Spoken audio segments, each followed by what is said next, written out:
Assalamualaikum warahmatullahi wabarakatuh. Jumpa lagi di channel Cerita Derman. Oke, teman-teman. Jadi hari ini kita akan mendengarkan suatu cerita yang cukup menarik. Oke, tapi sebelum kita lanjut, bolehlah ya, aku minta bantuan sedikit kepada teman-teman untuk melakukan ritual yaitu like, comment, dan juga subrek. Karena subrek itu gratis untuk membantu si konten kreatornya agar lebih semangat lagi. Oke lah, tanpa basa-basi dan juga tanpa lama-lama lagi, tentunya kalian udah pengen nonton dan juga mendengarkan ceritanya, kita lanjut aja. Oke, terima kasih sebelumnya yang sudah mampir dan mengklik video ini. Oke, kita lanjut aja lah ceritanya, nggak usah banyak bacot nanti malah kalian bosen. Let's go. Malam itu hujan turun tanpa henti sejak sore hari. Angin berhembus kencang menggetarkan jendela rumah sederhana yang baru saja ditempati keluarga Santoso. Rumah itu masih terasa asing, meski berusaha dibersihkan dan direnovasi. Di dalamnya, suasana sunyi, hanya terdengar gemericik hujan dan dentingan air dari atap genteng. Di ruang tengah, ayah Santoso duduk termenung sambil memandangi layar televisi yang tiba-tiba mati sendiri. Lampu rumah ikut padam secara tiba-tiba. Kegelapan menyelimuti ruangan, hanya ada sedikit cahaya dari kilatan petir yang sesekali menyambar. Ayah mencoba menyalakan lampu senter, tapi rasa dingin yang menusuk membuat bulu kuduknya berdiri. Ini hanya mati listrik biasa, batinnya mencoba meyakinkan diri. Namun, tiba-tiba terdengar ketukan pelan di jendela kamar anak kecil, Ardi. Ketukan itu berulang beberapa kali dengan ritme yang aneh, seperti ada seseorang atau sesuatu yang mencoba meminta masuk. Ayah Santoso berjalan pelan ke kamar Ardi dan membuka jendela dengan hati-hati, namun udara dingin yang masuk terasa tidak biasa. Di luar, tidak ada siapa-siapa, hanya bayangan pepohonan yang bergoyang oleh angin. Ardi yang tidur di dalam mulai merintih pelan. "Ada apa, Nak?" tanya ibunya dari balik pintu kamar, suara lemah karena sakit yang sudah lama ia derita. Namun, anak itu hanya terdiam sambil menatap kosong ke sudut kamar. Sesaat kemudian, suara bisikan halus terdengar sangat dekat, tapi tidak jelas berasal dari mana. Ting, ting, ting. Suasana makin mencekam saat lampu kamar ibu padam juga, dan ia berteriak histeris. Suara teriakan itu membuat ayah dan anak-anak terkejut. "Ibu, apa yang terjadi?" tanya ayah terburu-buru masuk ke kamar. Ibu Santoso menatap ayah dengan mata penuh ketakutan dan tubuh gemetar. Aku merasa seperti ada sesuatu yang menekan dadaku, seperti tidak bisa bernapas." Sejak malam itu, keadaan mulai berubah. Tubuh ibu makin lemah, dan satu persatu anggota keluarga mulai mengalami sakit aneh. Kepala pusing, mual, sampai halusinasi. Dokter yang mereka datangkan bingung dengan penyakit yang tak kunjung sembuh. Ayah Santoso mulai gelisah. Ia tidak pernah merasa seperti ini di rumah lama mereka. Apa mungkin karena rumah baru ini, pikirnya. Ia mulai bertanya-tanya tentang sejarah tanah tempat rumah itu berdiri, tapi tetangga hanya menghindar saat ditanya. Suatu malam, ayah bermimpi buruk. Dalam mimpinya, ia melihat kuburan-kuburan yang terkubur dalam-dalam, dan makhluk-makhluk gelap berkerumun di bawah rumahnya. Makhluk itu mengangkat tangan ke arah ayah, seakan memperingatkan sesuatu yang mengerikan. Saat terbangun, keringat dingin membasahi wajahnya. Ia mencari jawaban di internet dan menemukan cerita lama tentang tanah yang pernah menjadi kuburan umum sebelum rumah-rumah berdiri di atasnya. Namun, cerita itu seolah sengaja disembunyikan oleh sebagian orang. Keesokan harinya, ayah menemui seorang tetua desa yang masih ingat sejarah lama. "Keluarga Santoso, kau harus berhati-hati dengan tanah itu. Kuburan itu bukan sembarangan, dan mereka yang membangun rumah di atasnya biasanya akan merasakan akibatnya," kata tetua itu dengan suara berat. Ayah merasa semakin takut, tapi ia harus menjaga keluarganya. Malam demi malam, kejadian aneh semakin sering terjadi. Bisikan, suara langkah kaki tanpa terlihat, dan bayangan hitam yang melintas cepat di sudut mata. Anak-anak menjadi takut tidur sendiri. Dalam salah satu malam paling gelap, saat keluarga Santoso sedang berkumpul, tiba-tiba terdengar suara gaduh dari bawah lantai. Lantai kayu bergetar seperti ada sesuatu yang mencoba keluar. Anak-anak menangis ketakutan, ibu yang sakit parah semakin melemah. Ayah mencoba menenangkan, namun dalam hatinya ia sadar masalah ini bukan sekadar sakit biasa. Mereka tengah berhadapan dengan sesuatu yang tak terlihat namun nyata mengancam. Setelah malam penuh ketegangan itu, keluarga Santoso merasakan perubahan yang semakin mengkhawatirkan di dalam rumah mereka. Suara gaduh dari bawah lantai bukan lagi sekadar getaran sesaat. Setiap malam, suara itu kembali terdengar, terkadang lebih keras, terkadang disertai dengan bunyi gemeretak seperti sesuatu yang bergerak perlahan di dalam tanah. Ayah Santoso sudah tidak bisa tidur dengan tenang. Di waktu siang, ia mencoba menenangkan diri dengan mengurusi pekerjaan dan anak-anak. Namun setiap kali malam datang, bayangan ketakutan selalu menghinggapi pikirannya.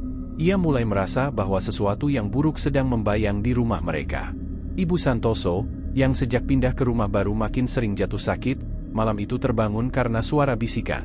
Suara itu terdengar seperti kata-kata samar yang berulang-ulang, tapi ia tidak bisa menangkap arti sebenarnya.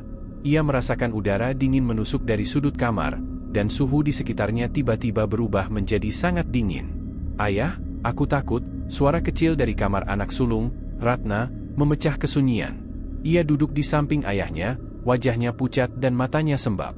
"Aku juga mendengar suara itu, suara yang seperti memanggil-manggil." Ayah Santoso mencoba tersenyum, walau hatinya semakin terhimpit. "Kita harus kuat, Nak. Ini pasti hanya halusinasi karena kita semua sedang lelah dan stres." Namun kenyataannya, keadaan makin memburuk. Tidak hanya ibu yang sakit, tetapi seluruh anggota keluarga mengalami gejala aneh. Kepala pusing, badan lemas, dan terkadang mereka melihat bayangan hitam yang melintas cepat di ruangan. Anak-anak bahkan mulai takut tidur sendirian, dan sering meminta ayah atau ibu menemani mereka. Suatu sore, ayah memutuskan untuk menyelidiki lebih jauh mengenai tanah di mana rumah mereka dibangun. Ia kembali menemui tetua desa yang dulu pernah ia datangi. "Pak, apa benar tanah ini dulu bekas kuburan?" tanyanya dengan suara pelan. Tetua desa mengangguk pelan. "Iya, dulu memang kuburan umum di sini. Tapi sudah lama sekali, sebelum rumah-rumah mulai dibangun. Orang-orang dulu memang menghindari tanah ini, karena banyak cerita menyeramkan tentang arwah yang tidak tenang." Ayah bertanya lagi, apakah ada cara untuk mengusir atau menenangkan arwah-arwah itu? Tetua desa menatap ayah Santoso dengan mata penuh peringatan. "Bukan perkara mudah. Arwah-arwah itu marah karena rumah kalian berdiri di atas tempat peristirahatan mereka. Mereka merasa dihina dan terganggu. Ritual pembersihan bisa dilakukan, tapi harus dengan niat tulus dan cara yang tepat. Kalau tidak, malah bisa membuat keadaan semakin buruk." Malam itu, ayah pulang dengan perasaan berat. Ia tahu harus melakukan sesuatu, tapi ia juga takut akan risiko yang bakal mereka hadapi. Keesokan harinya, saat keluarga Santoso sedang makan malam, tiba-tiba terdengar suara benturan keras dari ruang bawah tanah. Semua terkejut, apalagi ruang bawah tanah itu selama ini jarang mereka masuki karena suasananya yang suram dan berdebu. Ayah dengan hati-hati turun ke bawah tanah membawa senter. Ruangan itu gelap dan penuh dengan barang-barang lama yang sudah tertimbun debu. Ia mencoba menelusuri sumber suara, namun tidak menemukan apa-apa selain tanah yang terasa basah dan berbau aneh. Saat ia kembali naik, wajahnya pucat. "Kita harus segera membersihkan rumah ini dengan bantuan orang yang tahu soal hal-hal gaib," katanya tegas. Ibu Santoso yang masih lemah hanya bisa mengangguk. Anak-anak juga terlihat ketakutan, tapi mereka tahu ayah mereka berusaha melindungi mereka. Malam mulai pekat. Suara-suara aneh kembali terdengar, kini lebih jelas. Bisikan-bisikan itu tidak lagi samar, melainkan semakin lantang, seperti ada banyak suara yang berbicara bersamaan. Kadang seperti teriakan kecil yang menusuk telinga. Anak bungsu, Ardi, terbangun sambil menangis ketakutan. "Ayah, ada sesuatu di bawah tempat tidurku," katanya terisak. Ayah mencoba menenangkan dan memeriksa, tapi tidak menemukan apapun. Namun, matanya menangkap sesuatu di sudut ruangan. Bayangan hitam melintas cepat, membuat ia tercekat. Keluarga Santoso mulai merasakan bahwa mereka tidak sendirian di rumah itu. Ada kehadiran yang gelap, yang tidak mau pergi dan terus mengganggu kehidupan mereka. Dalam beberapa hari berikutnya, ayah mulai mencari bantuan orang yang dianggap bisa mengatasi masalah gaib. Ia bertemu dengan seorang dukun tua yang dikenal di desa sebelah. Dukun itu mendengarkan dengan seksama cerita ayah Santoso, kemudian mengangguk perlahan. "Tanah ini memang berbahaya. Kuburan lama penuh dengan arwah yang belum tenang. Mereka marah karena rumah ini dibangun tanpa izin dan penghormatan kepada mereka. Jika kau ingin menyelamatkan keluargamu, kau harus siap menghadapi risiko besar," kata dukun itu. Ayah Santoso merasa berat, tapi demi keluarganya ia bertekad melanjutkan. Malam ritual tiba. Dukun bersama ayah Santoso dan keluarganya berkumpul di ruang tengah. Api kecil dinyalakan, dupa dan bunga diletakkan di sekitar ruangan. Dukun mulai membaca mantera dan doa-doa sambil membakar dupa. Suasana menjadi sangat hening, hanya suara gemericik hujan yang terdengar dari luar. Tiba-tiba angin kencang masuk melalui jendela yang terbuka sendiri, membuat api hampir padam. Bisikan-bisikan makin keras, dan bayangan hitam mulai muncul di sekeliling mereka. Dukun terus berdoa dan membakar dupa, mencoba mengusir kehadiran itu. Namun, bayangan-bayangan itu tidak mau pergi, malah semakin mendekat, seolah-olah menantang mereka. Tiba-tiba lantai ruang tengah bergetar hebat. Retakan mulai muncul, dan tanah di bawah mereka seperti bergerak. Keluarga Santoso terkejut dan ketakutan. Ayah Santoso mencoba menguatkan diri, memegang tangan istri dan anak-anaknya. Ia tahu ini adalah ujian terberat mereka. Mereka harus bertahan dan melawan kekuatan gelap yang mengancam keluarga mereka.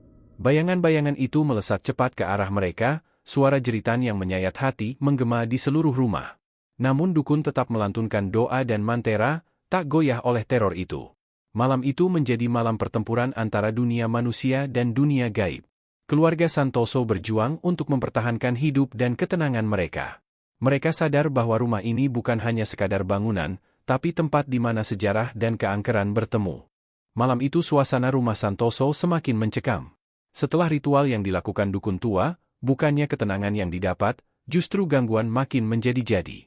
Suara bisikan berubah menjadi teriakan, dan bayangan hitam yang selama ini samar mulai muncul dengan wujud yang lebih jelas.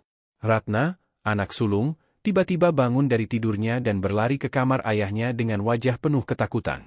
"Ayah, di kamarku ada sosok perempuan berpakaian putih, wajahnya penuh luka, dan matanya merah menyala," katanya dengan suara gemetar. Ayah Santoso berusaha menenangkan Ratna. Ia mengajak semua keluarga untuk tetap berkumpul di ruang tengah.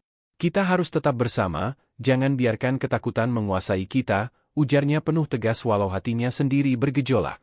Keesokan harinya, Ibu Santoso yang sudah semakin lemah mulai menunjukkan gejala aneh yang membuat semua anggota keluarga semakin khawatir. Ia sering berbicara sendiri, terkadang menangis tanpa alasan yang jelas. Matanya kosong dan terkadang menatap sesuatu yang hanya bisa dilihatnya sendiri. Ayah mulai merasa putus asa, ia tahu jika tidak segera menemukan jalan keluar, keluarganya bisa kehilangan lebih dari sekadar kesehatan fisik. Suatu hari, saat membersihkan halaman, ayah menemukan benda aneh tertancap di tanah dekat rumah. Benda itu seperti sebuah batu nisan kecil, dengan tulisan-tulisan kuno yang sulit dipahami. Ia membawanya ke dukun untuk ditanyakan. Dukun itu memperingatkan, ini adalah penanda makam yang tidak dihormati.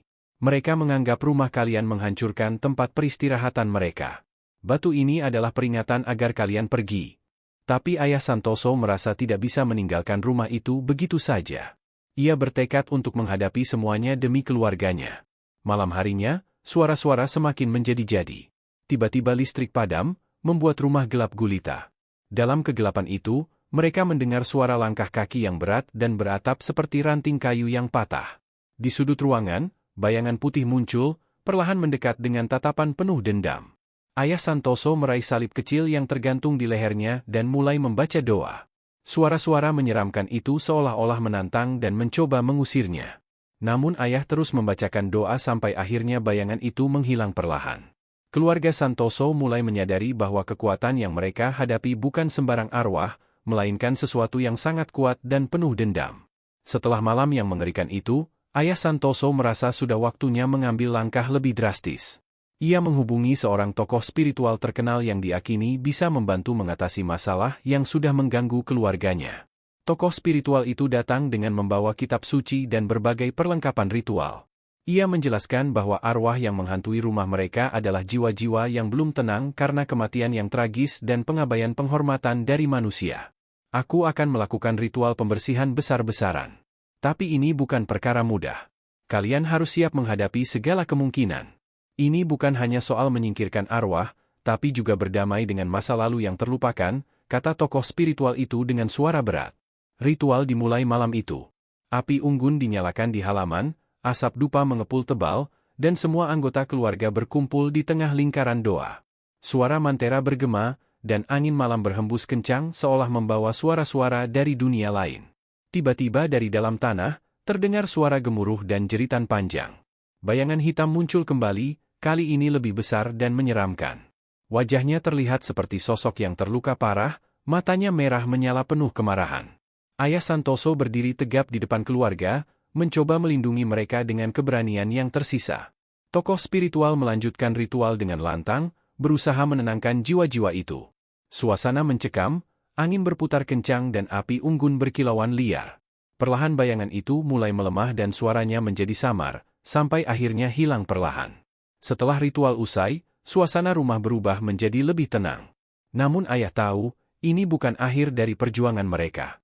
Masih ada proses pemulihan yang harus dilalui. Ibu Santoso mulai membaik, dan anak-anak kembali bisa tidur nyenyak. Tapi ayah terus mengingatkan untuk selalu menghormati tempat itu dan menjaga diri agar kejadian seperti ini tidak terulang.